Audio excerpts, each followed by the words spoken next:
Hi friends, welcome back to Meena Sakthi YouTube channel. இன்றைக்கி என்ன பண்ண போகிறோன்னு பார்த்தீங்கன்னா வெண்பொங்கல். அதுக்கு நான் 1/2 டம்ளர் அரிசி, 1/2 டம்ளர்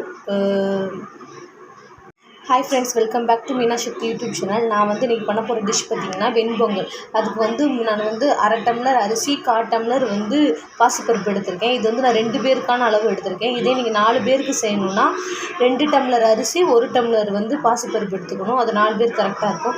வாங்க இது எப்படி செய்யலான்னு பார்க்கலாம். நான் 3 டைம்ஸ் வாஷ் பண்ணி இந்த டம்ளரில் அரிசி எடுத்தேன். ஸோ 2 டம்ளர் தண்ணி எடுத்திருக்கேன். 2.25 டம்ளர் எடுத்திருக்கேன். அப்போ தான் குக்கரில் கரெக்டாக இருக்கும். வாங்க எப்படி செய்யணும்னு பார்க்கலாம்.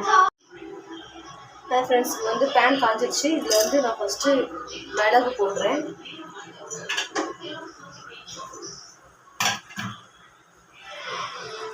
நான் ஃபஸ்ட்டு இந்த பேனில் 2 ஸ்பூன் நெய், அதே ஈக்குவலுக்கு 2 ஸ்பூன் ஆயில் இதில் ஊற்றிருக்கேன். இப்போ ஃபஸ்ட்டு நான் மிளகு போடுறேன்.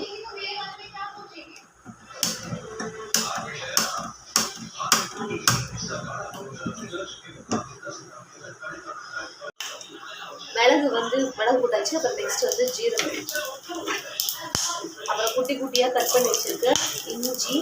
நான் காரத்துக்கு ஒரு பச்சை மிளகா தான் போடுறேன். ஏன்னா அது ரொம்ப காரமாக இருக்கும். நீங்கள் வேணால் 2 பச்சை மிளகா ஆட் பண்ணிக்கோங்க.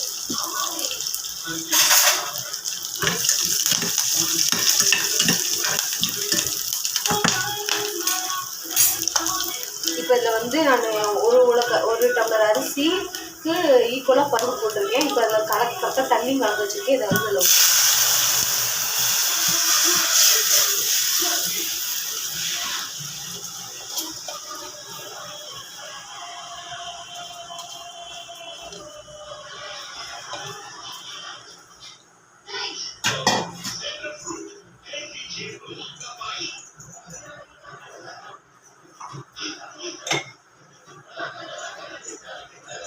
கொஞ்சோண்டு உப்பு,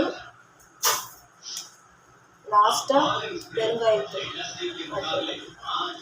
ஆட் பண்ணிவிட்டு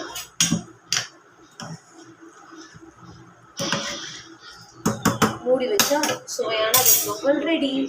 தேங்க்யூ ஃப்ரெண்ட்ஸ். இந்த மாதிரி இன்ட்ரெஸ்டிங்கான வீடியோஸ் போடுறேன். என்னோட சேனலை சப்ஸ்கிரைப் பண்ணி வாட்ச் பண்ணுங்கள். தேங்க்யூ. சுவையான வெண்பொங்கல் தேங்காய் சட்னி ரெடி. ரொம்ப டேஸ்ட்டாக இருக்கும் இந்த வெண்பொங்கல்.